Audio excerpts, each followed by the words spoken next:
केलं, मग तुम्हाला तेवढ्याच गोष्टी लक्षात येते ना की 500 पासून स्टार्ट केलं म्हणजेच काय, त्यांच्या मागे काहीतरी स्टोरी आहे. जर का त्यांच्या मागे स्टोरीज नसती, स्ट्रगल स्टोरीज नसती, तर ते आतापर्यंत तुम्ही त्यांना लक्षात पण, तुमच्या मेमरीमध्ये पण ते आले नसतं. ओके, एक सोल्जर आहे, तो सोल्जर खूप मेहनत करतो, पण तो फिजिकल मेहनत करतो. कोणाला आठवतं का की त्यांनी एवढी फिजिकल मेहनत केली किंवा असं तसं नाही. पण ज्यावेळेला तो शहीद होतो, ज्यावेळेला त्याला एखाद्या मूवीज मध्ये पब्लिश करतात, त्यावेळेस आपल्याला त्याचा स्ट्रगल असतो ना. प्रत्येक बघा, आपला माइंडसेट काय की आपण फक्त सक्सेस बघतो पर्सनचं. ओके, किंवा तुम्ही पास झाले, किंवा तुम्ही कुठेतरी चांगला पोस्टला जॉबला लागले, ओके, तुम्ही एक चांगले नेता झाले, पण आपण काय बघतो, त्यांचं फक्त सक्सेस. पण त्यांचं स्ट्रगल बघतो का आपण? त्यांचा आपण स्ट्रगल बघतो का? नाही. आता तुम्ही या ठिकाणी डान्स करताय, ओके, सो डान्स मध्ये पण तुम्ही काय करताय, प्रॅक्टिस करताय. ज्यावेळेला तुम्ही प्रॅक्टिस करणार, माझं लक्ष द्या, डिस्टर्ब करू नको, नाही तर मी क्लासच्या बाहेर काढून मुडात पूर्ण का माझा, खरं सांगतो. समजलं ना? एक वेळ झालं, 2 वेळ झालं, 3ऱ्या वेळ झालं, डायरेक्ट क्लासच्या बाहेर काढून दिलं. सांगतोय, प्रामाणिकपणाने सांगतोय, ऐकायचं नसेल तर उठून जावं, मला काही फरक पडत नाही त्याचा. ओके, सो तुम्ही डान्स करताय. आता तुम्ही डान्स केल्यानंतर तुम्हाला काय, प्रॅक्टिस करताय ना तुम्ही. विदाउट प्रॅक्टिस तुम्हाला डान्स करायला लावला मी, होणार आहे. पण तुम्ही ज्या दिवशी तुम्हाला डान्स करायचा एक दिवस येणार आहे, त्या दिवशी तुम्ही डान्स करणार, सगळे तुमच्यासाठी क्लॅप करणार की खूप भारी डान्स होता, खूप भारी डान्स होता. पण त्याच्यामागे तुमचं स्ट्रगल होतं ना स्ट्रगल. न इच्छा होता नसताना पण आपण डान्समध्ये पार्टिसिपेट केलंय, म्हणून मला कॉलेजला जावं लागणार आहे. ओके, लेक्चर पण अटेंड करावं लागणार आहेत, अर्ध लेक्चर मध्ये असणार आहे, अर्ध लेक्चर मध्ये डान्स मध्ये असणार, ही स्टेप बरोबर होते, ही स्टेप बरोबर होते, होतं ना असं. म्हणजे तुमचं स्ट्रगल आहे. तुमच्या स्ट्रगलला मग एक दिवस तुम्ही सक्सेस मान देणार, पण तुमचं स्ट्रगल कोणी बघणार आहे का? नाही. एक दिवस मी पण तुमच्यासाठी क्लॅप करणार, पण मला माहित होतं की यार नाही, स्टुडंटना अजून थोडी मेहनत केली असती, अजून खूप भारी डान्स केला असता. ओके, हे काय आपला स्ट्रगल आणि सक्सेस. सो त्यामध्ये पण तेच सांगितलेलं आहे मी. आता ह्या ठिकाणी आपण जे तुम्हाला कहाणी सांगितली ना मी, की गुड हॅबिट्स म्हणजे स्ट्रॅटेजी म्हणजे काय, आपल्यामुळे लोकांना काय फायदा होईल, तो एक बेनिफिट असतो गुड पर्सन मध्ये. ओके, आणि जे मी टीच करतो त्यामधून कोणाला किती बेनिफिट होईल ते एक गोष्ट असते. सो मी पण त्या पर्सनला एकच सांगितलं की तुझ्याकडे 2 ऑप्शन आहे. एक, तू स्ट्रेस घेऊन तुझी लाईफ एन्जॉय कर. सेकंड थिंग की तुला स्टडी करून तुझी लाईफ एन्जॉय कर. बरोबर ना? 2 ऑप्शन सगळ्यांकडे आहे. एक तर स्ट्रेस घ्यायचा, तर मग कंटिन्यू घ्यायचा. दुसरा असतो की जे मला स्ट्रेस न आला पाहिजेत, म्हणजे काय, माझ्याकडे दुसरा ऑप्शन काय, अभ्यास करायचा. मग मी अभ्यास करणार आणि हवं तिथं जोपर्यंत होणार नाही ना सिलेक्ट, तोपर्यंत अभ्यास करणार. हा दुसरा थिंक. तर मग असं बोललो त्याला मी 31st first day of 31st मी त्याला पूर्ण होल नाईट 4 o'clock किंवा 3:30 त्याला सर्व काही शिकवलं.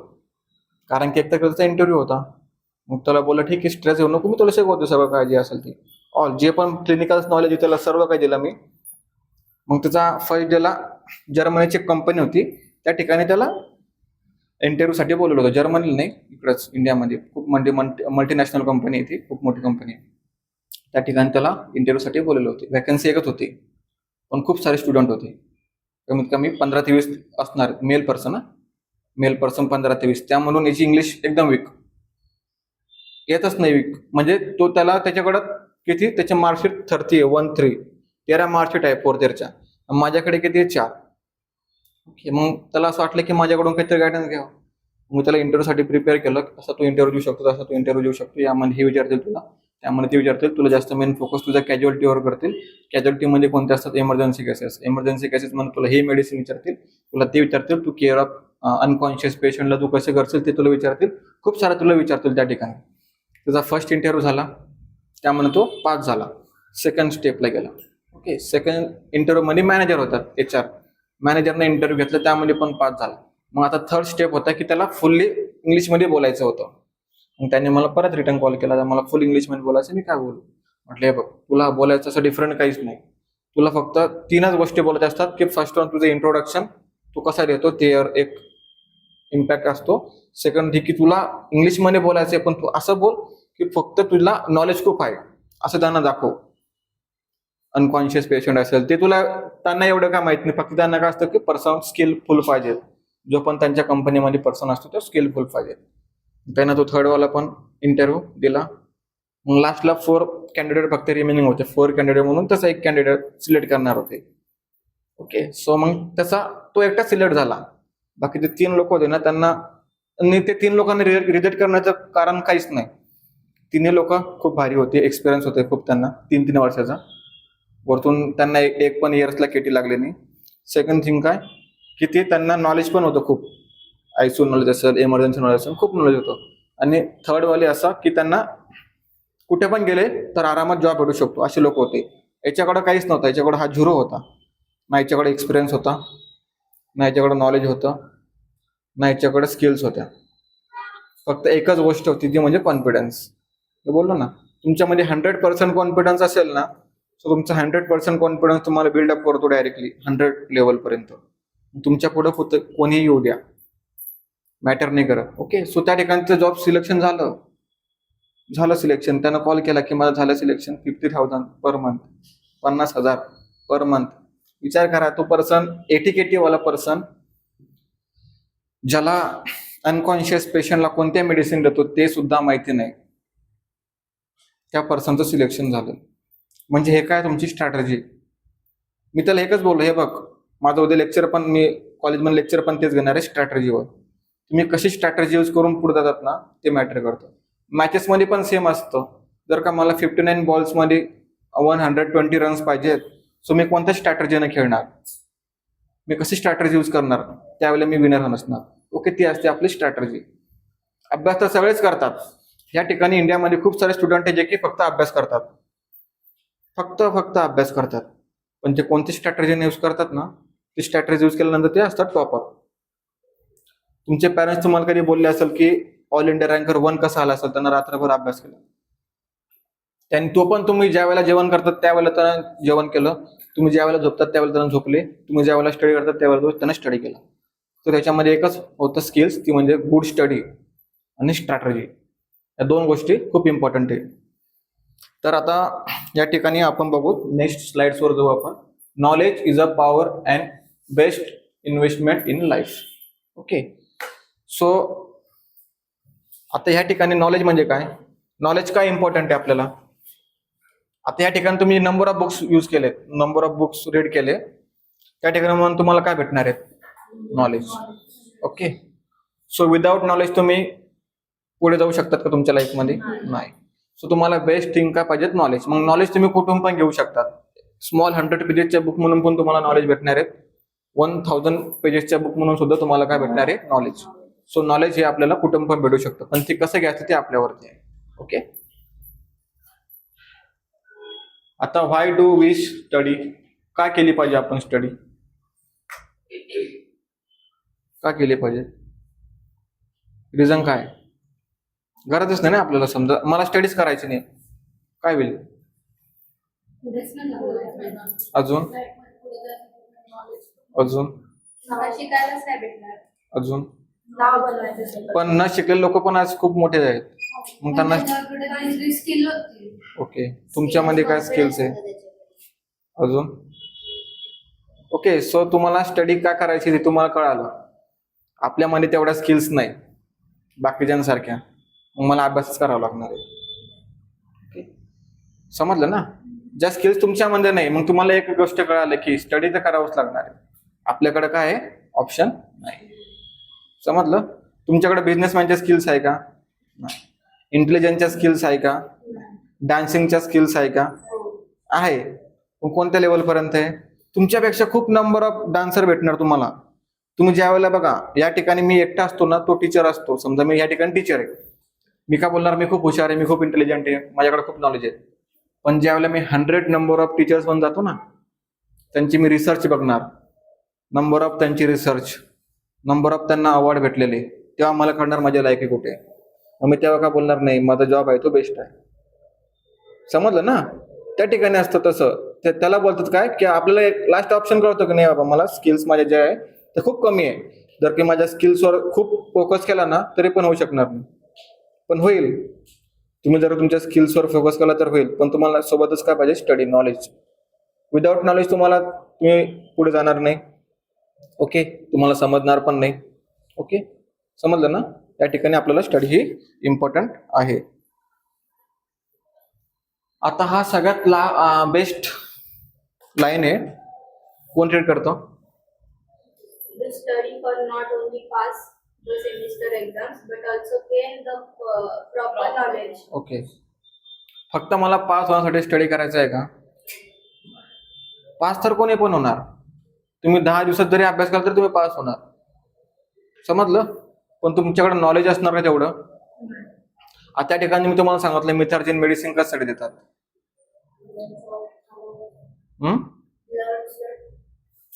थांबण्यासाठी. हे तुला कसं कळालं? ओके, ज्यावेळेला माझ्याकडे नॉलेज असतो तुम्ही नॉलेज मध्ये काय करतो? प्रोव्हाइड करतो अदर्स पर्सनला. ओके, सो त्यावेळेला काय होणार? अजून नॉलेज वाढणार. समजलं ना? मी ही पीपीटी लागलं तर तुम्हाला ग्रुपला सेंड करतो. फोकस करा त्या पॉईंटवर आणि लाईनवर, कसं स्ट्रॅटेजी आपण यूज करायची. आपल्याला आपला गोल चेंज करायचा आहे का? काय चेंज करायचे? स्ट्रॅटेजी. गोल आपला एकच आहे. मला काय? एक प्रॉपर वेल सेटल जॉब पाहिजे. आणि सेकंड थिंग, आणि मग मला आता वेल सेटल जॉब पाहिजे, पण कॉम्पिटिशन तर खूप सारी आहे. एक जागेसाठी एक हजार फॉर्म येतात. मग त्या 1000 फॉर्म म्हणून माझा नंबर कधी लागेल? मग त्यामध्ये मी काय होतो? माझा कॉन्फिडन्स असतो ह्या लेवलला, माझा कॉन्फिडन्स होतो ह्या लेवलला. पण तुम्ही कधी ऑब्झर्व केले का? तुम्ही एक्झाम सेंटरवर जा, जे टॉपर्स पण नसतात ते काय करतात? डिमोटिवेट करतात अदर्स पर्सनला. म्हणजे कसं? आता आपण दोघं आहेत, सो आपण दोघं एक बुक घेणार. एखादा नवीन अननोन पर्सन आला ना, त्याच्या पुढे आपण स्टाईल मारणार. म्हणजे काय? नवीन गोष्टी सांगणार. मग त्याला वाटणार यार मी हे तर वाचलंच नाही, मी हे रीड केलंच नाही, पण त्यानं खूप काय वाचलेलं आहे. मग त्या ठिकाणी काय वाटतं ना, तो डिमोटिवेट होणार की यार मी हे वाचलंच नाही, माझ्यापेक्षा खूप सारे नंबर ऑफ स्टुडंट असे की त्यांना खूप काय येतं माझ्यापेक्षा. त्याचा कॉन्फिडन्स पण कमी गेला. म्हणून एक्झाम सेंटरला आहे ना संबंधच नाही. माझी एक्झाम आहे 10 मिनिटांनंतर, ना मी कोणाशी ओळख करणार ना मी कोणाशी बोलणार, नथिंग, काहीच नाही. एक्झाम सेंटरला पण गेल्यानंतर तुमचा पीसी असतो ना पुढचा, तोच पीसी तुमचा मित्र, बाकी कोणीच नाही. समजलं ना? का? कारण की तुमचा जो कॉन्फिडन्स असतो ना तो डिक्रीज होणार त्या ठिकाणी. आता तुम्ही पण एक्झामला जाणार, थेरी एक्झामला आहे ना, तुम्ही जशी एंट्री मारणार ना गेटमध्ये, तुम्हाला त्या ठिकाणी खूप सारे स्टुडंट आहे ना असे बुक्स घेऊन बसणार, लिसणार, ते वाचणार, लास्टच्या अर्ध्या तासात पण ते वाचणार. तुम्हाला त्या ठिकाणी काय करायचं? तुमच्या माइंडला सायलेंट मोडवर ठेवायचंय. अब सायलेंट हो जा, अब बहुत हो गया पढ़ाई करने का, टाइम निकल गया. समजलं ना? अर्धा घंटा अगोदर का तुमच्या माइंडमध्ये खूप साऱ्या गोष्टी असतात चालू, की यार माझा अभ्यास झालेला आहे असेल का. मग एखाद्या नवीन क्वेश्चन सांगितला ना, टाइप्स ऑफ बेड मेकिंग, तुम्ही बोलणार यार बेड मेकिंगचे टाइप्स काय होतात, मग तुम्ही विसरणार. मग तुम्हाला थोडा स्ट्रेस येणार आहे, मी कसं काय विसरू शकतो, मी तर वाचलेलं आहे. ज्या वेळेला एक्झाम सेंटरमध्ये तुम्हाला स्ट्रेस आला, समजून घ्यायचं तुम्हाला जे तुमच्या मेमरीजमध्ये रिकॉल आहे ना ते लवकर होणार नाही. कारण की तुम्हाला एकच गोष्ट असते, स्ट्रेस. मग त्यावेळेला तुम्ही तुमचा काय असतात ते लेग असा हलवणार, तसं की तू हलवते आता. ओके, हाय ते काय तुम्हाला एन्झायटी होते स्ट्रेसमुळं, की यार खरंच माझं होईल का काही. कारण की आपल्याला माहित असतं की यार आता नाही झालं तर मग नेक्स्ट टाइम पण होईल का नाही. बरोबर ना? सो ते असतं. म्हणून कोणाशी बोलायचं नाही एक्झाम सेंटरला. ही माझी स्ट्रॅटेजी होती. मी कधी कोणाशी बोललो नाही. मी जायचो, मला माहिती आहे की आता आतमध्ये सगळे स्टुडंट बसलेले आहेत, आणि माझे एक वीक पॉईंट काय होता की त्यांना बघून मग मला अजून डिमोटिवेट होणार. कारण की का? सगळ्यांजवळ बुक्स आहे, मला सोडता. मग मी त्यांना असं दाखवतो की मी फुल चिल पर्सन आहे. चिल राहायचो मी. जायचो, चहा वगैरे प्यायचो, पाणी वगैरे बॉटल घ्यायची, सर्व काही आरामात करायचं. अरे एकदम आरामात प्रोसिजर. तिथे जायचं एक्झाम सेंटरला, एकदम तिथे गेल्यानंतर एकदम स्लोली प्रोसिजर करायची. जसं काही मी 10 धोण्याच्या पाठीमागं चाललोय, एकदम हळू जायचं, कोणाशीच बोलायचं नाही. आपल्याला माहिती आहे ना आपलं डिमोटिवेशन कुठं होतं, तसं होतं. खरं सांगतो, तुम्ही एक्सपिरियन्स घेऊन बघा एखाद्या वेळेस, होतं खूप ठिकाणी होतं. म्हणून मला एकच बोलायचं की तुम्ही ज्या वेळेला एक्झाम सेंटरला जाणार, सो त्या ठिकाणी कोणाशी बोलवू नका. तुमचे फ्रेंड जरी असले ना तरी नाही. तुमच्याकडे काय आहे? तुमचं हॉल तिकीट. अजून हॉल तिकीट इम्पॉर्टंट असतं, ते हॉल तिकीट घेऊन जायचं. हॉल तिकीट नाही तर वांदे होतं.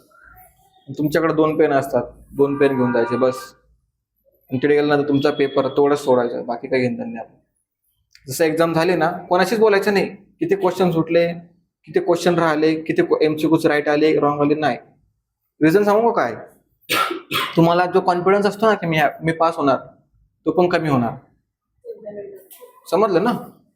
MCQ यार 4 MCQ तर रॉंग आले, आणि मी ते गेस केलं होतं की मी पास होणार, मग 4 MCQ रॉंग आल्यानंतर काय, आता मी फिक्स फेल होणार. तुमच्या माइंडमध्ये तो एक वर्ड आला की मी फिक्स फेल होणार, म्हणजे का तुम्ही पासिंग मार्क पर्यंत पण पोहोचत नाहीये. मग जो तुमचा सेकंड पेपर असतो ना त्यावरती तुमचा इम्पॅक्ट पडतो. फर्स्ट पेपर तुमचा अॅनाटॉमी आणि फिजिओलॉजीचा, तुम्हाला वाटलं की 4 क्वेश्चन्स माझे रॉंग आले. मग आता नेक्स्ट तुमचा सब्जेक्ट आहे foundation of nursing, fundamental of nursing. तो एकदम इझी पेपर असणार आहे, एकदम इझी असतो पेपर, त्यामध्ये असं काही नाही कॉम्प्लिकेटेड विचारात. मग तुम्ही तोच विचार करणार, होमवर जाणार, घरी जाणार, तुमच्या यार मी फेल होणार, मग तुमच्या माइंडमध्ये तेच असणार. मग तुमच्या बॅगमध्ये पण तुमचा पेपर असणार, तुम्ही ते बघणार. मग ग्रुपला पण तुमच्या मॅसेज येणार की कोणी किती किती सॉल्व्ह केला, तुमचे मित्र तुम्हाला विचारणार किती सॉल्व्ह केला. रिझन काय सांगू का तुम्हाला, मग तो तुमचा इम्पॅक्ट तुमच्या नेक्स्ट पेपरला पडणार. मग आता तुम्हाला तर माहिती आहे आता तुम्ही तर फेल होणार आहे, मग तुमचा मूड आहे ना एवढा होईल अभ्यास करण्याचा, तुम्हाला वाटतं जाऊ द्या एक पेपरमध्ये तर मी फेल होणारच आहे. मग सेकंड पेपरला मध्ये पण फेल झाले तर काय फरक पडणार नाही, असं पण फेल आहे तसं पण फेल आहे, होतं असं स्टुडंट सोबत. पण ते होतच नाही फेल त्या पेपरमध्ये, माहितीये का. त्यांचा इम्पॅक्ट कोणत्या पेपरवर पडतो, सेकंड पेपरवर. ते जो फर्स्ट पेपर त्यांना हारतात ना त्या पेपरमध्येच ते टॉप मारतात. खरं झालेलं आहे, असं माझ्यासोबत झालेलं, पण मी फेल झालेलो नाही. मला जो पेपर खूप कॉम्प्लिकेटेड गेला ना, मी त्या ठिकाणी आठवण करू लिहिलं ना, त्याच पेपरमध्ये मला सगळ्यात जास्त मार्क पडलेले आहेत. ज्या पेपरचा मी अभ्यास करून गेलो ना, खूप चांगला पेपर आहे. कारण की माइंडमध्ये तुमच्या रिकॉर्ड राहते की यार हा माझा याचा अभ्यास झालेला आहे, हा सब्जेक्ट असाच आहे, समजतं ना. सेकंड पेपरवर इम्पॅक्ट तुम्हाला पडू द्यायचा नाही. म्हणून आपल्याला काय करायचं आहे, सेमिस्टरमध्ये फक्त पास व्हायचं नाही किंवा एक्झाम मध्ये फक्त पास व्हायचं नाही, नॉलेजसाठी अभ्यास करायचा आहे.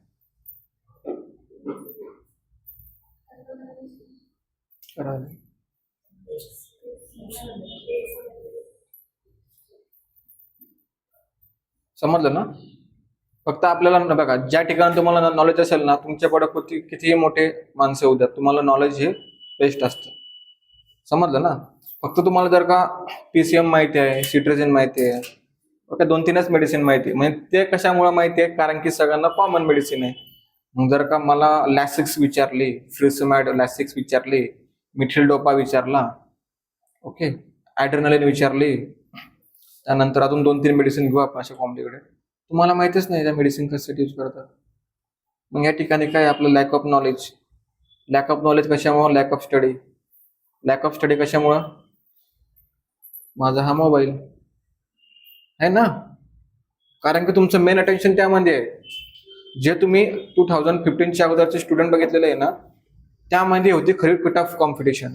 कारण की त्यावेळेला नो यूज ऑफ मोबाईल्स कोणीच यूज करत नव्हते, सगळे फोकस होतं त्यांच्या स्टडीवर. तुम्ही बघितलं ना 2015चे रिझल्ट, 2016चे रिझल्ट, आता आहे ना सगळ्यांनाच आउट ऑफ मार्क पडत आहे. 9th, 10th, 12th तुम्ही बोर्डची एक्झाम बघा, सगळ्यांनाच 90 अबोव्ह पडत आहे. रिझन काय माहितीये का, पेपर पॅटर्न इझी आले, एकदम खूप इझी आले. त्यावेळेला जे पेपर पॅटर्न होते ना आणि त्यावेळेला जे टफ कॉम्पिटिशन होते ना, ती खूप डिफरंट होती. आमच्या कॉलेज म्हणून हार्डली 8 ते 9 लोक असं असायचे ज्यांना की 90 अबोव्ह आहेत मार्क.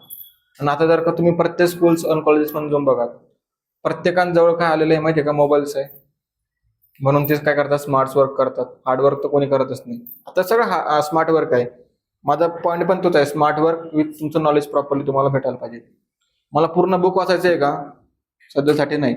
मला फर्स्ट इयरला काय इम्पॉर्टंट आहे, फर्स्ट इयरला मी काय काय रीड करू शकतो, इम्पॉर्टंट काय काय आणि नॉलेजसाठी काय काय गेन घेऊ शकतो, ते एक इम्पॉर्टंट असतं. वाचायला तुम्ही खूप सारं वाचू शकता, पण तुम्हाला काय पाहिजे लास्टमध्ये नॉलेज. तुम्हाला नॉलेज असेल सो तुम्ही टाइप्स ऑफ बेड मेकिंग काय, टाइप्स ऑफ बेड सोर्स पण सुद्धा लिहू शकतात. एक क्वेश्चन असा आला की prevention of bed score in unconscious patients, असा क्वेश्चन बुकमध्ये नाहीच आहे. पण शेवटी तुमच्याकडे तुम्ही काय वाचलेले आहेत, बेड आपलं बेड सोर्स माहिती ना, बेड सोर्स का असतात माहिती ना बेड सोर्स सगळ्यांना, ओके माहिती आहे तुम्हाला सगळ्यांना बेड सोर्स का असतात. त्या ठिकाणी अल्सरेशन फॉर्म होतं पेशंटला, ओके पेशंट अनकॉन्शियस पेशंट असतो. सो आपण झोपून जे स्किन डॅमेज होते त्याला आपण काय बोलतो, बेड सोर. ओके मग आता तुम्हाला आता बुकमध्ये तर हा क्वेश्चन नाही आहे की prevention of bed source in unconscious patient. So त्यात तुम्हाला त्या टाइम मध्ये तुम्ही कसा गेस करून पेपर लिहिणार, तुम्हाला एक गोष्ट माहित असते ती म्हणजे बेड सोर काय आहे, प्रिव्हेन्शन कसं करणार आपण. त्या ठिकाणी तुम्हाला तुमच्या नॉलेजवर पेपर लिहायचा असतो. ऍप्लिकेशन बेस्ड क्वेश्चन असे असतात ते एक्झाम मध्ये, ओके. ओके. सो असे पण क्वेश्चन असतात जे त्या ठिकाणी तुम्ही लिहू शकतात. समजलं? आपल्याला फक्त स्टडी करून पास व्हायचं आहे का? काय बनायचं आहे? Knowledgeable nurse. नॉलेजेबल नर्स हा. कारण की बघा, ज्या ठिकाणी तुमची टफ कॉम्पिटिशन कोणा केली पाहिजे नाही असे नर्स बनायचे. डॉक्टर्स पण तुम्हाला म्हणजे असे काय बोलतात, प्राऊडली फील झाले पाहिजे की नाही यार, ज्या वॉर्डमध्ये मी काम करतो ना त्या ठिकाणच्या नर्सेस खूप नॉलेजेबल आहेत. आणि आताच्या नर्सेसला नॉलेज खूप पाहिजे बरं का. कारण की खूप या ठिकाणी असं झालेलं आहे की डॉक्टर जे प्रिस्क्रिप्शन सांगणार ना नर्सेस तेवढंच करतायत. आता तरी असं झालेलं आहे. सो अशी प्रिस्क्रिप्शन असेल जे की ज्या ठिकाणी मिस झाली असेल डॉक्टरांकडून, किंवा ते डॉक्टरनं द्यायला पाहिजे पण डॉक्टर देत नाही, अवॉइड करतात. तुम्हाला रिझन पण माहिती पाहिजेत आणि ते टॅबलेट माहिती पाहिजेत की यार का नसेल देत ना डॉक्टर. मग त्यावेळेला असं तुमच्याकडे नॉलेज असतं, मग तुम्ही ते नॉलेज डॉक्टरांसोबत शेअर सुद्धा करू शकता. त्यांच्या लेवलपर्यंत जातात ना तुम्ही. तुम्हाला एक तर मेडिसिनचं नाव माहीत राहणार नाही, वरतून तुमचं आवडणार प्रोनाऊन्सिएशन तुम्हाला करता येणार नाही. ओके. सेकंड थिंग ही मग जेव्हा तुम्हाला प्रोनाऊन्सिएशन पण करतात एखाद्या टॅबलेटचं, तुम्हाला त्याचं युजेस माहिती आहे, साईड इफेक्ट माहिती आहे, कॉन्ट्राइंडिकेशन माहिती आहे. म्हणजे कॉन्ट्राइंडिकेशन म्हणजे काय, आपण ज्या पेशंटमध्ये देत नाही ते सुद्धा माहिती आहे. तर मग त्यावेळेला तुम्ही डिस्कस करू शकता तुमच्या डॉक्टरांसोबत काय देत नाही असं आपण. मग ते तुम्हाला त्या ठिकाणी सांगणार की हां असं आहे.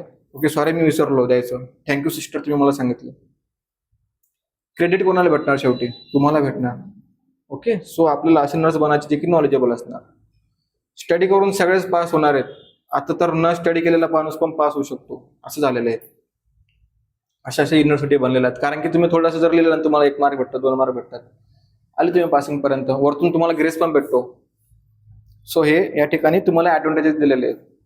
सो तुम्हाला नॉलेजसाठी स्टडी करायचा हे इम्पॉर्टंट आहे. 3 Idiots मध्ये मूवीमध्ये बघितलं ना सर्वांनी, त्यामध्ये काय बोललेलं आहे? पढाई तो करना है पर किस लिए करना है ना. तो अभ्यास कशामुळे करतो त्याला माहित असतं, नॉलेज घ्यायचंय त्याला. तो बोलतो ना मी पेपरमध्ये कसं पण पास होतो, कॉपी करून पास होतात, माहिती ना तुम्हाला.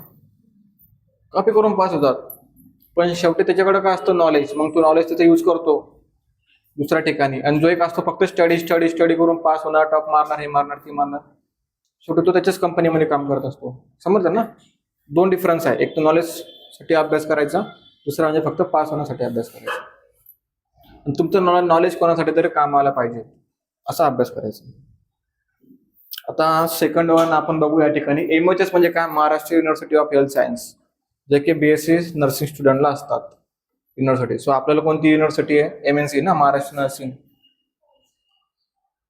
MNCs मध्येच रजिस्ट्रेशन होतं. माझं पण रजिस्ट्रेशन ते MNC मध्येच आहे, महाराष्ट्र नर्सिंग काउन्सिल. तुमचं पण त्या ठिकाणी होणार. फक्त तुम्हाला बोर्ड कोणते असणार आहेत? महाराष्ट्र बोर्ड. फक्त हे युनिव्हर्सिटी जे की ऑल त्यामध्ये हेल्थ स्ट्रीम आहेत, म्हणजे MBBS, BDS, BMS nursing, BSc nursing, BMS, BHMS, all medical stream त्यामध्ये आहेत, म्हणून त्यांना MHS असे दिलेले आहे. सो आपण या ठिकाणी MHS ला कट करून जर का फक्त महाराष्ट्र नर्सिंग काउन्सिल जर का बघितलं, सो आपण त्याचा एक्झाम पॅटर्न बघून घेऊ कसा असतो. Focus on long answer 10 to 15 marks. आता या ठिकाणी कसं, माझ्याकडं लॉंग LAQ आला, LAQ. सो LAQ मी कसं सॉल्व्ह करणार? मी आता जर का 15 मार्कचा LAQ असं, मग त्याला 12 मिनिट देणार. 12 मिनिट बघा, तुमचा 3 hours मध्ये प्रॉपरली ऑल क्वेश्चन अटेंड करून झाला पाहिजे. सो मी त्याला 12 मिनिट देणार, 12 मिनिट्स देणार फॉर द LAQ साठी. त्यानंतर शॉर्ट नोट्स असणार तुम्हाला, 2 मार्क, 3 मार्कचे असतात ना, MCQ असतात. सो एका MCQ ला एक मिनिट द्यायचा. 30 सेकंड फॉर कशासाठी? रीड करण्यासाठी, आणि 30 सेकंड तुमचा आन्सर आला पाहिजे. समजलं? 1 मिनिट सफिशियंट आहे MCQ साठी. कारण की तुम्हाला बघा, तुम्ही 1 मार्क करत असाल ना, तुम्हाला पासिंग पर्यंत पण वेळ जाईल जायला. आणि तुम्ही जर का LAQ वर मेन फोकस करसाल ना, बघा 15 मार्कचे LAQ आहे, त्यातून तुम्हाला 8 ते 10 मार्क पडले, म्हणजे तुम्ही डायरेक्ट किती पुढे गेले. सो आपल्याला फोकस करायचा जास्त LAQ वर, SCQ वर आणि शॉर्ट नोट्सवर. MCQ वर आपल्याला फक्त कमी टाइम द्यायचा आहे, पण कमी टाइम द्यायचा आहे. Practice previous year 5 to 10 years question paper. Practice करा तुमच्या 5 to 10 years जे क्वेश्चन पेपर असतात ना, त्यामध्येच रिपीट क्वेश्चन होतात, म्हणून तुम्ही ते प्रॅक्टिस करा. त्यानंतर तुमचा सिलेबस, MHS सिलेबस असतो ना, तसंच आपला महाराष्ट्र नर्सिंग सिलेबस असतो, त्या थ्रू तुम्हाला जायचं आहे. ओके. सो तुम्हाला आता या ठिकाणी सिलेबस कॉपी आहे तुमच्याकडे सगळ्यांकडे. तुम्ही सिलेबस कॉपीनुसार स्टडी पॉईंट काढायचे आहेत. आज मेडिकल इमर्जन्सी काय असणार आहेत, ओके, व्हायटल सायन्समध्ये काय इम्पॉर्टंट असणार आहे ते तुम्ही त्या ठिकाणी सिलेबसनुसार काढायचे तुमचे पॉईंट्स. सेकंड वन बघा, plan smart not long hours. कमी वेळामध्ये मी कसा जास्त स्टडी करू शकतो ते इम्पॉर्टंट आहे. ओके, सो त्यानंतर mark the time table according to the theory, clinical posting आणि रिव्हिजन. त्या ठिकाणी तुम्हाला क्लिनिकल पोस्टिंग सध्या तर नाही आहे, सध्या तुमचं काय चालू आहे थेअरी. सो मला थेअरी हवर्स म्हणजे 8 हवर्समध्ये कॅल्क्युलेट होतात. मग आता 8 हवर्स नंतर पण मला स्टडी करायचा आहे. कशासाठी करायचं आहे मला स्टडी? नॉलेजसाठी. मग मी काय करणार, ज्या म्हणून मला नॉलेज भेटणार ना मी ती जास्त गोष्ट वाचणार. कोणती तुम्हाला गोष्टी इम्पॉर्टंट? अॅनाटॉमी.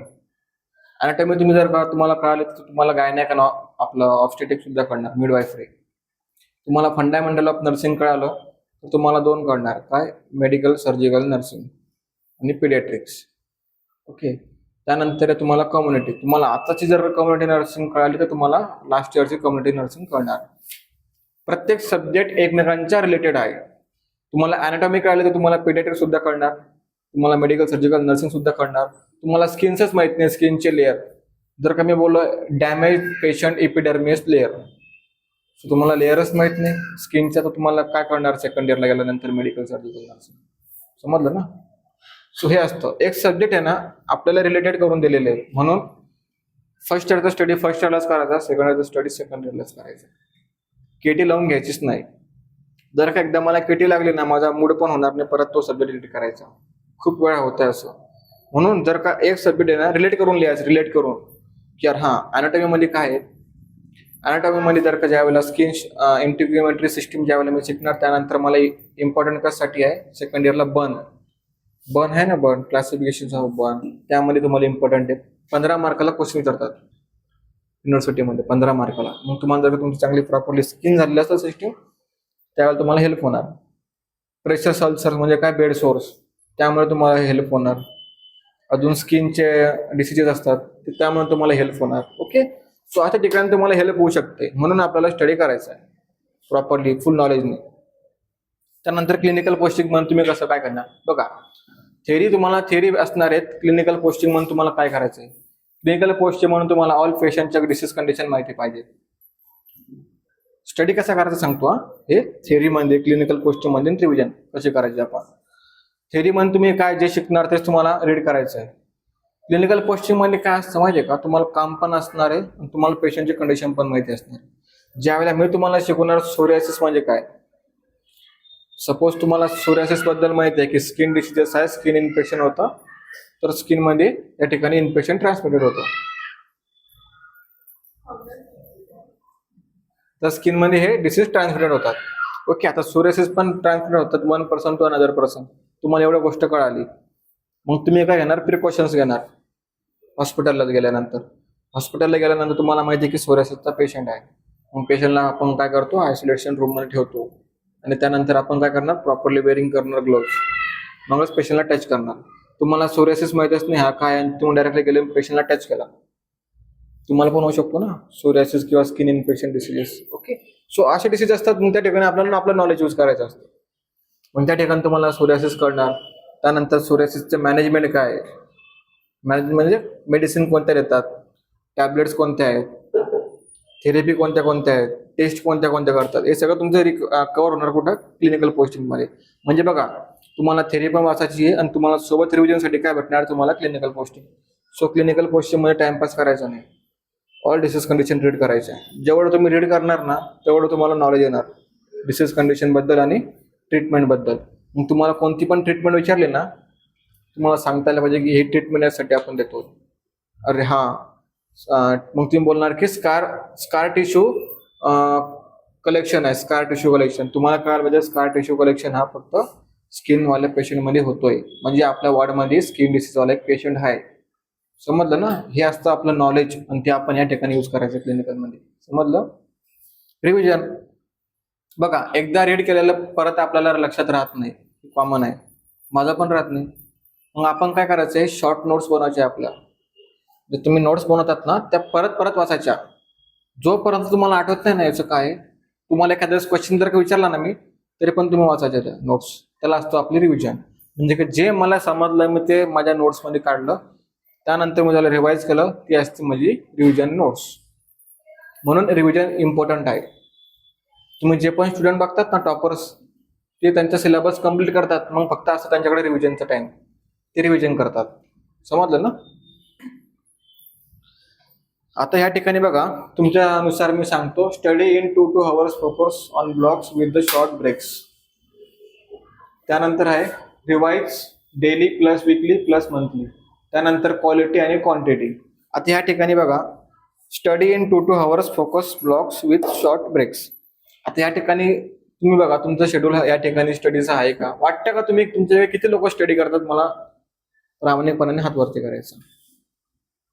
मी विचारणार आहे क्वेश्चन, काय स्टडी करताय म्हणून बोलतो. किती किती हवर्स करते तू? नोट्स लिहिणे त्याला स्टडी नाही बोलत. पाठ, अरे पाठ रट्टा मारायचा नाही आपल्याला. अजून अजून कसा स्टडी करते तू? त्यामुळे तुम्हाला रिवाइज करायचं आहे for daily plus weekly plus monthly. Daily म्हणजे कसं, आता या ठिकाणी तुम्ही नोट्स काढले, सरांनी तुम्हाला नोट्स दिले, सांगितलं टाइप्स ऑफ बोन्स वगैरे, ब्लड सिस्टीम वगैरे. त्या ठिकाणी तुम्हाला माहिती पाहिजे पीसीबी म्हणजे काय, एमसीबी म्हणजे काय, समजलं, प्लेटलेट्स म्हणजे काय, ओके, थ्रोम्बोसिस म्हणजे काय, थ्रोम्बोलायटिस म्हणजे काय, समजलं ना? असं माहिती पाहिजे आपल्याला, याचं मिनिंग काय होतो. म्हणजे हे काय असतं तुमची रिव्हिजन. समजलं? असे पॉईंटचे आपण नोट्स काढायचे जे आपल्याला येत नाही. असं नाही की मी जे तुम्हाला पीपीटी सेंड केली ते तुम्ही लिहित बसा. तुम्ही लिहिल्यानंतर त्याला कधी वाचणार नाही, मी तुम्हाला लिहून देतो, कधीच वाचणार नाही तुम्ही पीपीटी किंवा नोट्स. त्या नोट्स तुमच्या कामाच्या नाही. तुम्हाला काय समजत नाही त्या म्हणून ते तुम्ही लिहा, त्याच्यात आपले नोट्स. समजलं? समजलं ना? समजायलाच पाहिजे, समजून घ्यायला पण पाहिजे आपण. त्यानंतर क्वालिटी आणि क्वांटिटी. आता या ठिकाणी मी काय दाखवतो तुम्हाला, क्वालिटी आणि क्वांटिटी म्हणजे काय.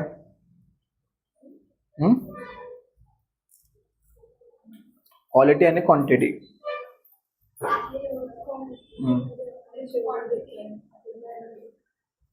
क्वांटिटी एवढी आहे, त्याच्यात क्वालिटी नसतं.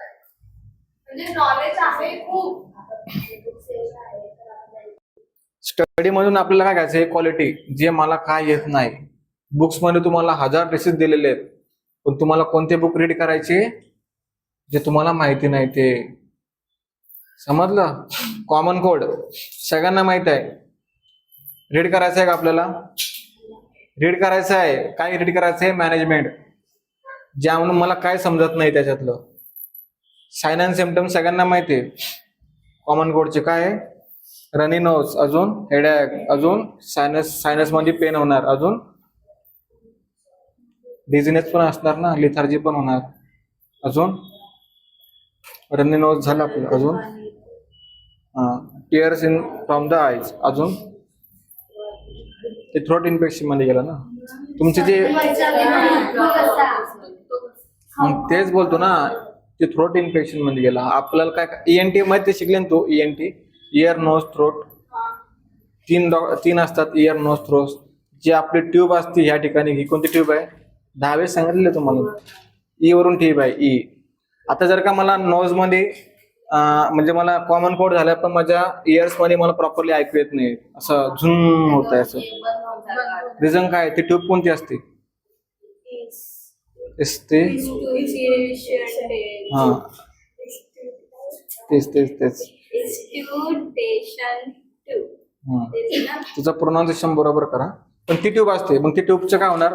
कनेक्शन असतं ना तुमच्या नोज आणि तुमच्या इयर्स मध्ये, मग त्या ठिकाणी ब्लॉक होणार, सिक्रेशन जमा होणार. म्हणून तुम्हाला तुमच्या इयर्स मध्ये काय होतात, असं गुण वाजल्यासारखं होतं, ऐकायला येत नाही बरोबर. ओके, हे रिझन आहे. तर त्यानंतर आहे बघा, आपण बघूत, माझं लेक्चर होईल 5 मिनिटात. Active study techniques. Active study techniques कशी आता बघा, रीड, राईट आणि रिकॉर्ड. रीड करायचंय,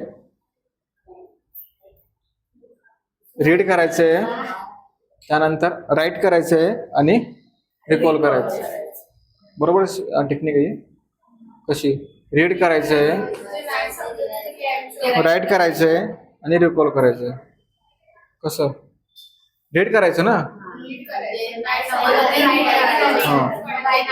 म्हणजेच काय ऍक्टिव्ह टेक्निक. समजलं ना? ऍक्टिव्ह टेक्निक कशी फॉलो करायची? रीड रीड समजलं ना? त्याला काय बसतो ऍक्टिव्ह टेक्निक फॉलो करायची. ऍक्टिव्ह म्हणजे कसं, मी रीड करतोय पण मला झोप येते, मग मला झोप पण माझी मोडायची ना, मग मी काय करणार, रीड करणार आणि राईट करणार सोबतच. म्हणजे काय, माझी झोप पण उडणार आणि मी राईट पण करणार, म्हणजे ऍक्टिव्ह पार्टिसिपेशन त्या ठिकाणी देणार. ओके, सो हे या ठिकाणी आपल्याला इम्पॉर्टंट आहे. Teach the topic to a friend. सगळ्यात बेस्ट जर का बघितलं ना नॉलेज वाढवण्यासाठी ही गोष्ट आहे. ग्रुप डिस्कशन ते मला जमलं नाही, पण तुम्ही ट्राय करा. कारण की आमच्यामध्ये खूप करायचे असे student group discussion. Mentor mentee असायचे, माहिती आहे तुम्हाला मेंटर मेंटी? क्लास म्हणून जो चांगला मुलगा आहे, जो चांगला स्टडी करतो, त्याला एक असं ढ मुलासोबत त्याला बसवायचं आणि त्याला बोलायचं तू याला शिकव, तुझा हा मेंटी आहे आजपासून, म्हणजे तू त्याचा मेंटर आहे. आमच्या कॉलेजमध्ये पण होतं मेंटर मेंटी. मग त्याला म्हणजे त्याच्यामध्ये आपल्याला काय करायचे, इम्प्रुव्हमेंट करायचं आहे. जो मेंटी आहे ना त्याच्याकडे लॅक ऑफ नॉलेज असणार आहेत, त्याच्याकडे लॅक ऑफ स्टडी स्किल असणार आहेत. मग तो काय करणार, त्याच्या मेंटरकडे बघणार की नाही यार हा स्टडी करतोय, मग मला पण स्टडी करावं लागणार. समजलं ना? सो त्या गुड हॅबिट्स असतात ज्या की आपण दुसऱ्यांकडून घ्यायचं आहे. ओके, सो आता हे या ठिकाणी अभ्यास करत नाही. ओके, आपण असं कन्सिडर केलं तू अभ्यास करत नाही, पण तू काय करते, सगळ्यांना डिस्टर्ब करते. सांगतो मी असं, मग तुम्ही काय करणार, तिच्या हातात जर का मोबाईल असेल ना तुम्ही स्टडी करताय, मग तुम्ही काय करणार, यार तर मोबाईल बघते, मग मी पण थोड्या वेळ बघितलं ना, काय होणार, करायचं नाही असं.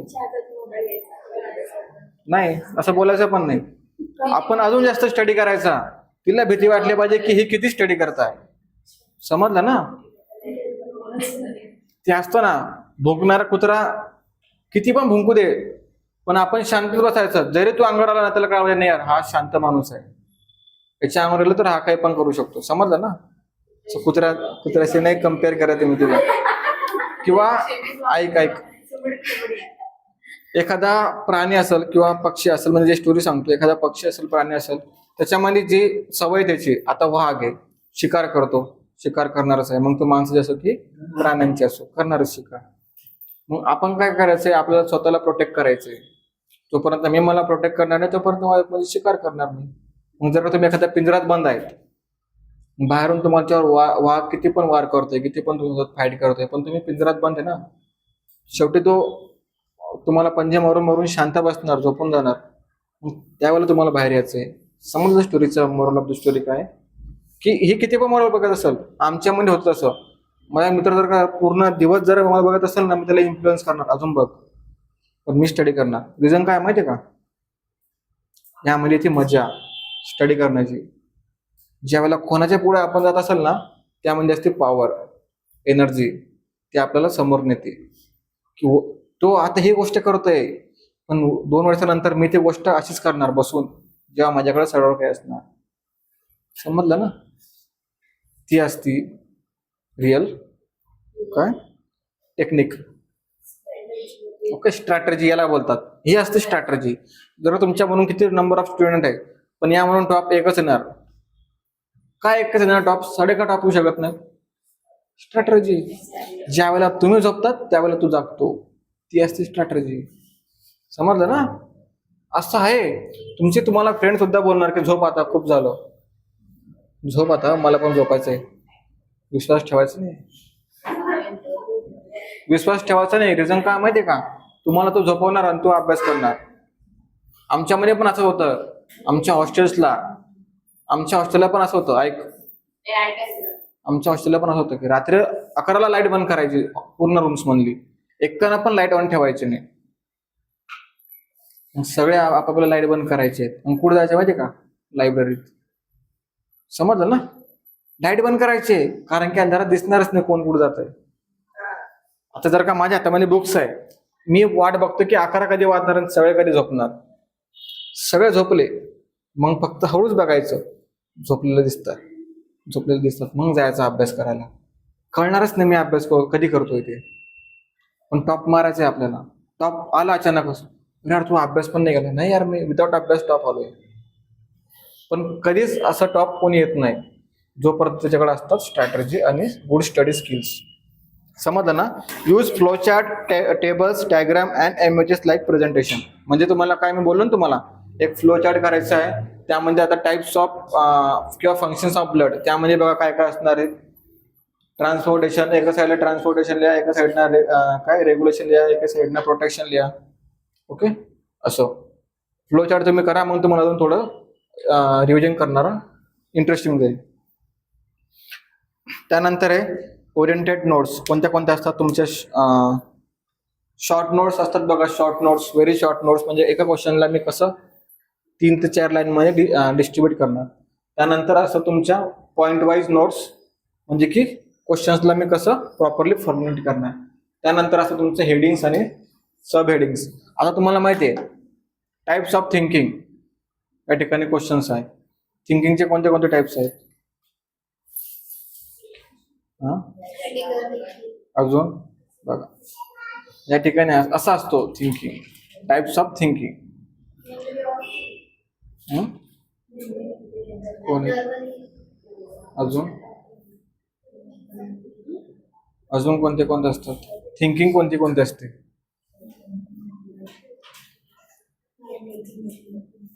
आता क्रिटिकल थिंकिंग म्हणजे काय? तुमची सब हेडिंग. क्रिटिकल थिंकिंग कसं काय लक्षात आहे? कारण की तुम्हाला त्याच्या आतमधला पॉईंट लक्षात असू शकतो, म्हणून तुम्हाला माहिती आहे क्रिटिकल थिंकिंग. त्या ठिकाणी थिंकिंगचे टाइप्स मी लिहिले, मेन हेडिंग लिहायची. क्रिटिकल थिंकिंग म्हणजे काय? जस्ट 1 लाईन मध्ये तुम्हाला आन्सर पाहिजे तुझं. 1 लाईन म्हणजे कसं क्रिटिकल थिंकिंग म्हणजे काय, पुढे थोडंसं लिहायचं. म्हणजे का तुम्हाला त्या ठिकाणी प्रॉपरली रिकॉल होईल तुमच्या मेमरीज मध्ये. हेडिंग्स, मेन हेडिंग्स आपल्याला माहिती पाहिजे, त्यावेळेस आपण लिहू शकतो पेपर. हायलाइट्स कोणत्या कोणत्या असतात? Definition, causes, sign and symptoms. त्यानंतर नर्सिंग, मेडिकल मॅनेजमेंट. हे आपल्याला या थ्रू आपल्याला जावं लागतं मेडिकल सर्जिकल नर्सिंगच्या पेपरमध्ये किंवा दुसऱ्या पेपरमध्ये, ज्या ठिकाणी आपलं डिसीज कंडिशन आहे. त्यानंतर 5th point daily clinical learning strategy. कसं? आता या ठिकाणी बघा, बिफोर पोस्टिंगच्या अगोदर कसं स्ट्रॅटर्जी आपण करायची, की यार आज मी पोस्टिंगला जाणार ना, तर आज ना मी ओटी मध्ये जाणार. समजा मला ओटी मध्ये टाकलेलं आहे. ओटी मध्ये काय काय असतात? इन्स्ट्रुमेंट. सो मी इन्स्ट्रुमेंटला या ठिकाणी बुक्स मध्ये रीड करणार आणि त्या ठिकाणी 2 इन्स्ट्रुमेंट बघणार. म्हणजे माझ्याकडे काय होणार? टाइम कमी वाचणार आणि मी जास्त इन्स्ट्रुमेंट बघू शकतो. किंवा सर्जरी, एखाद्या सर्जरीबद्दल तुम्हाला माहिती आहे. ओके, आता अँप्युटेशन सर्जरी आहे, तुम्हाला अँप्युटेशन बद्दल माहिती आहे. ओके, अँप्युटेशन बद्दल तुम्हाला माहिती असल्यानंतरच तुम्ही अँप्युटेशन बघू शकतात ना त्या ठिकाणी, कोणते कोणते इन्स्ट्रुमेंट यूज करतात, कसे यूज करतात ते. असं तुमचं ड्युरिंग पोस्टिंग. आफ्टर पोस्टिंग म्हणजे काय, की आता ठीक आहे आपण आर्टिकल्स वगैरे सगळं बघितलं, पण आफ्टर प्रोसिजर काय आहे? सर्जरी झाल्यानंतर कसं पेशंटला फॉलोअप करतात, कसं पेशंटला ट्रान्सफर करतात, है ना? आपलं काम आहे का फक्त सर्जरी झाल्यानंतर झालं? नाही, सर्जरी नंतर पण आपलं काम असतं ना, की पेशंटला कुठं ट्रान्सफर करायचं, पेशंटला काही साइन अँड सिम्पटम्स प्रेझेंट आहे का at the time of after the surgery, ते आपण चेक करायचं. त्यानंतर पेशंटला कोणत्या टाईप ऑफ डोस आपण ॲडमिनिस्टर केला आहे in during the surgery, after the surgery. Okay, prescription notes सगळं आपल्याला माहिती पाहिजे. ओके, सो ही असते आपली learning technique. Clinical plus theory link give extra mark in exam. तुमचं क्लिनिकल नॉलेज तुम्हाला मार्क प्रोव्हाइड करणार तुमच्या याच्यामध्ये थेरी एक्झाममध्ये का नॉलेजसाठी. ओके, क्लिनिकल नॉलेज इम्पॉर्टंट असतं फॉर द थेरी एक्झामसाठी. त्यानंतर रिव्हिजन स्ट्रॅटर्जी मोस्ट इम्पॉर्टंट आपलं होतं left point. Within 24 hours after 7 days before exams. आता आज तुम्ही काय शिकले ना हे तुम्हाला माहिती राहणार नाही, मग तुम्हाला रिवाइज कधी करायचं आहे? आफ्टर 7 days रिवाइज करून बघा. मी केलेलं आहे स्वतः आणि मी अजून पण करतो. जर का मी आज जे टॉपिक घेतला ना तुम्ही 7 days नंतर रिव्हिजन करणार, मला आठवतं नंतर. त्यानंतर बिफोर एक्झाम, पण बिफोर एक्झाम असं नाही, म्हणजे हे तुमचं थेरीसाठी झालं. कॉम्पिटेटिव्ह एक्झामसाठी तुम्हाला तसं नाही, तुम्हाला खूप सारं. मी माझे बुक्स किती वेळेस वाचलेले आतापर्यंत माहिती आहे का? 15 वेळेस. बुकचे माझे पेजेस सुद्धा पाठ झालेले आहेत, त्याच्यामध्ये काय लिहायचं ते सर्व पाठ झालेले आहेत. म्हणजे असे असते रिव्हिजन. म्हणजे तुम्हाला काय, की तुम्हाला तेच रिपीट वाचायचं आहे. तुम्हाला फर्स्ट टाइम तुम्ही जेव्हा रिवाइज करणार ना त्यावेळेला तुम्हाला खूप टाइम लागणार रिव्हिजन करायला. तुम्ही बोलणार की रिव्हिजन आणि वाचण्यामध्ये फरकच कळत नाही. थर्ड टाइम तुम्ही जेव्हा रीड करणार ना तुमचं 1 hourचं चॅप्टर तुम्ही 45 मिनिटमध्ये फिनिश करणार. ही असते revision. Third time. Fourth time तुम्ही डायरेक्ट हाफ मध्ये फिनिश करणार. फिफ्थ टाइम तुम्हाला किती 25 मिनिट 20 मिनिट्स मध्ये तुम्ही एक टॉपिक फिनिश करणार. ओके, ती असते आपली रिव्हिजन. आता त्यानंतर बघा, make last minutes revision notes 1 to 2 pages per topic. एक पेज घ्यायचं, त्यावरती सर्व ऑल चॅप्टर्सचा तुम्ही रिव्हिजन नोट्स बनवायची आहेत बिफोर तुम्हाला. मग आठवत असेल ना आपल्याला काही हे. त्यानंतर आता हिमॅटोक्रेट्स म्हणजे काय मला आठवत नाही. इरेथ्रोबायटिस फिटालिस म्हणजे काय मला आठवत नाही. पण हे कोणते डिसऑर्डर्स आहे जे की मदर थ्रू बेबीला होतात. मला असे डिसऑर्डर्स आठवत नाही. मी काय करणार, शॉर्ट्समध्ये त्यांचं लिहिणार आणि मग रीड करणार. After answer the writing practices. आता हे कसं करणार तुम्ही, प्रॅक्टिस रायटिंग आन्सर कसे करणार, यूज हेडिंग्स. जसं की मी बोललो तुम्हाला टाइप्स ऑफ थिंकिंग, लगेच तुम्ही सांगितलं क्रिटिकल थिंकिंग. ओके, म्हणजेच का तुम्हाला हेडिंग्स माहिती आहे पण त्याच्या आतमध्ये काय आहे माहित नसेल ना, तर तुम्ही त्यानंतर तुम्ही रीड करू शकता. समजलं ना कशी स्ट्रॅटेजी यूज करायची. त्यानंतर आहे यूज हेडिंग्स. हेडिंग्स यूज करायचे आपल्याला थिंकिंगच्या, लर्निंगच्या, जे आठवत नसलं ते. आता फंक्शन्स ऑफ ब्लड म्हणजे काय, ट्रान्सपोर्टेशन करणे, रेग्युलेशन करणे, अजून थर्मल प्रोटेक्शन करणे, prevention from any injuries. Okay, आता हे काय आहे माझे हेडिंग्स आहे ना.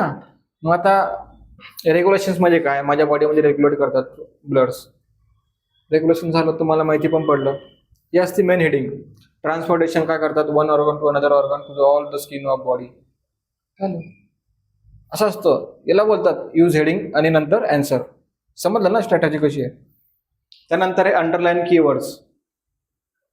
करता का अंडरलाईन, की तुम्हाला सगळं कीवर्ड्स वाटतात की तुम्ही सगळीकडे लाईन मारत बसतात फक्त ते बुकमध्ये, नाही ना. लिहितात ना, म्हणजे जे कीवर्ड्स आहेत. कीवर्ड्स म्हणजे कसे, ज्या ठिकाणी तुम्हाला समजत नाही. आता एरिथ्रो किंवा आपण हा घेऊ RH इनकम्पॅबिलिटी, म्हणजेच काय, ब्लड डिसऑर्डर असे RH incompatibility. Okay, mother through बेबीमध्ये चाइल्डमध्ये ट्रान्सफर होतो ज्यावेळेला बेबीचं ब्लड आणि मदरचं ब्लड अपोजिट असेल तर. ओके, RH इनकम्पॅबिलिटी सपोज आपण असं घेतलं. आता RH इनकम्पॅबिलिटी म्हणजे काय, त्याच्या खाली अंडरलाईन करायची. RH म्हणजे काय, RH फॅक्टर असतो आपल्या ब्लडमध्ये. त्या फॅक्टरमुळे आपल्याला काय होतं, डिसीज कंडिशन होती. समजलं. अशा वर्डला आपण कीवर्ड्सला आपण अंडरलाईन करायची आणि रीड करायचंय परत परत. त्यानंतर आहे ओके, ड्रॉ नीट डायग्राम्स. तुम्हाला तर माहिती आहेत, अनॅटॉमीच्या याला आपण डायग्राम्स काढायचे आणि त्याला नाव द्यायचे आणि त्याच्यावरच आपण पोझिशनिंग ठेवायची आहेत. Anterior, posterior, inferior, Superior. Okay, अजून कोणते असतात का, लॅटरल, साईड लॅटरल, अजून कोणतं नाही, लॅटरल असतात एक. अजून अँटेरियर, पोस्टेरियर, इन्फिरियर, सुपेरियर, अजून कोणत्या कोणत्या पोझिशनिंग असतात. थोडं आठवा, अजून पण असतात. ओके, त्यानंतर आहे ग्रुप स्टडी. तुम्हाला करायची आहे ग्रुप स्टडी म्हणजे काय, डिस्कशन करायचं आहे. म्हणजे कसं, आता या ठिकाणी माझ्याकडे किती 1 2 3 4 5 6 7 8 9 माझ्याकडे चॅप्टर आहेत. 9 चॅप्टर आहे माझ्याकडे, 9. पण मला एका दिवसामध्ये कसं कव्हर करायचे 9 चॅप्टर. मग तू एक चॅप्टर घेशील, तू एक चॅप्टर घेशील, तू एक चॅप्टर घेशील. पण तुम्ही काय कराल, हे चॅप्टर ना फुल तुमच्या याने प्रिपरेशन करणार. मग मी एका दिवसामध्ये हे तू काय करणार, सगळ्यांना एक चॅप्टर शिकवणार तुझा, मग हे शिकवणार, नोट्स काढणार. म्हणजे काय, तुमच्या एका दिवसामध्ये किती झाले चॅप्टर, 9 चॅप्टर झाले. समजलं ना. हा असतो स्मार्ट वर्क आणि असते आपली स्ट्रॅटेजी. समजलं.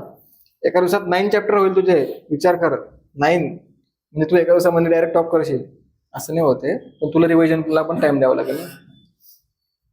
तुझे हे दिवस दुखते का कंबर, मनक्यात गॅप पडलाय का डान्स करू करू, तेच असं कंबरला थकली का डान्स करता का. ओके ओके, ठीक आहे. त्यानंतर आहे डिफिकल्ट टॉपिक्स. आता जे डिफिकल्ट टॉपिक असेल ना, त्यामध्ये मी त्याला इझी वेने फॉर्म करणार डिफिकल्ट टॉपिक्सला. त्यानंतर केस स्टडीज. कोणते असतात केस स्टडीज मध्ये, तुम्हाला डिसीज कंडिशन असतात केस स्टडीजमध्ये. Hypertension, diabetes mellitus. ओके, जे मेन डिसीज असतात ते असतात. त्यानंतर आहे व्हायवा क्वेश्चन्स. व्हायवा क्वेश्चन्स म्हणजे काय माहिती आहे का, त्यामध्ये विचारतात टेल मी अबाउट हेमॅटोलॉजिकल डिसऑर्डर्स. मग तुम्ही बोलणार हिमॅटॉलॉजिकल डिसऑर्डर्स इज अ अशी तुमची त्या ठिकाणी कंडिशन असतात. म्हणजे काय व्हाव्या क्वेश्चन असतात. व्हाव्या क्वेश्चन म्हणून तुम्हाला काही पण विचारतील सब्जेक्टबद्दल. So tell me artery forcep. Okay, so tell me this instrument name. तुम्हाला असं बोलणार की एक तुमच्या हातामध्ये इन्स्ट्रुमेंट येणार, please tell me about this instrument. तुम्ही असं बघणारच त्याला अगोदर की काय आहे नवीनच. ओके, असे व्हाव्या क्वेश्चन असतात. त्या व्हाव्या क्वेश्चनसाठी तुम्हाला प्रिपरेशन करायला पाहिजे. त्यानंतर आहे digital tools. YouTube only for the concept clarity procedures. YouTube कशासाठी यूज करणार तुम्ही आजपासून? सॉंग्स ऐकण्यासाठी, अल्बम बघण्यासाठी, मग फॉर द कन्सेप्ट क्लिअर करण्यासाठी आणि प्रोसिजर आणि अजून काय काय अजून काय काय ज्या क्वेश्चन तुम्हाला डाऊट आहे, ज्या क्वेश्चन तुम्हाला समजला नाही, तो त्या ठिकाणी तुम्ही सर्च करू शकता. युट्यूबचा असा यूज केला गेलेला आहे स्टुडंटसाठी.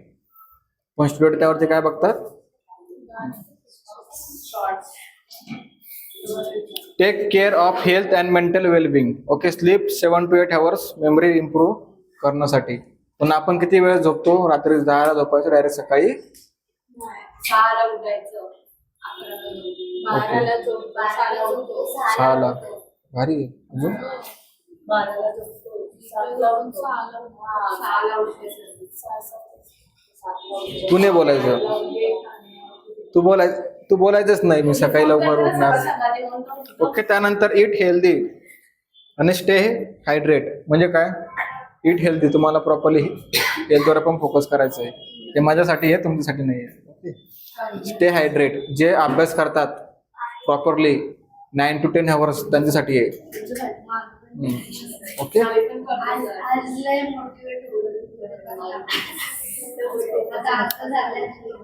त्यानंतर आहे प्रॅक्टिस योगा. करू शकतात किंवा नाही करू शकत. त्यानंतर मेडिटेशन तुम्ही करू शकतात. फॉर काय? मेंटल स्ट्रेस डिक्रीज करण्यासाठी. एवन फॉर 10 minutes साठी. Take breaks to avoid burnout. Okay, हे काय एवढं काही हे नाही आहे. यामध्ये तुम्ही एक्सपर्ट आहे. ब्रेक कधी घ्यायचा, ओके, टाइम किती स्पेंड करायचा, कशामुळे तुम्ही यामध्ये एक्सपर्ट आहे म्हणून सांगायची गरज नाही. Before exam final 13 days plan.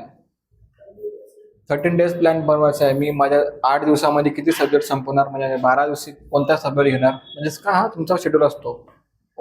Year wise schedule बनवतात. आता मी माझं इयर वाईज शेड्यूल बनवणार आहे, पण मला भले तेवढा मला टाइम लागणार नाही, त्याच्या अगोदर होईल, पण मंथ वाईज तरी शेड्यूल बनवा तुम्ही. की आज येणाऱ्या 10 दिवसात मी फक्त अॅनाटॉमी रीड करणार, बाकी कोणते सब्जेक्ट नाही करणार फक्त, पण त्याला कमी वेळ देणार. म्हणजे काय तुमच्या अॅनाटॉमीवर इंटरेस्ट जास्त वाढणार. बघा, स्टडी कसं करायचा माहिती आहे का? ज्यामध्ये तुम्हाला इंटरेस्ट आहे तो सब्जेक्ट घ्या अगोदर. तुम्हाला कोणता आवडतो, फंडामेंटल आवडत असेल तर फंडामेंटल घ्या, अॅनाटॉमी आवडत असेल तर अॅनाटॉमी वाचा. म्हणजे का तुमचे त्यामध्ये तुम्हाला थोडं कॉन्सन्ट्रेशन वाढेल की नाही यार माझ्याकडून अभ्यास होतोय, माझा अभ्यास होतोय. ओके, त्यानंतर आहे रिवाइज इम्पॉर्टंट टॉपिक्स रिपीट करायची आपल्याला. त्यानंतर practice diagram daily.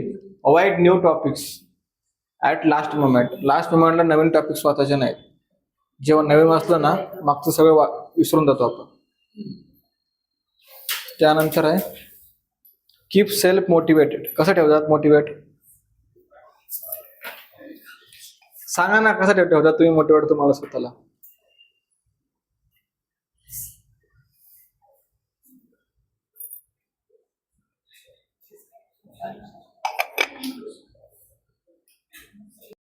Time management पण ठेवायचं की मी किती आवर्स कोणता स्टडी करणार, किती आवर्स मी किती स्टडी करणार. त्यानंतर तुम्हाला काही क्वेश्चन्स असेल तर विचारू शकतात. नाही काही समजलं, कुठून स्टार्ट करायचा, कसा स्टडी करायचा. ओके, लाईट लावा.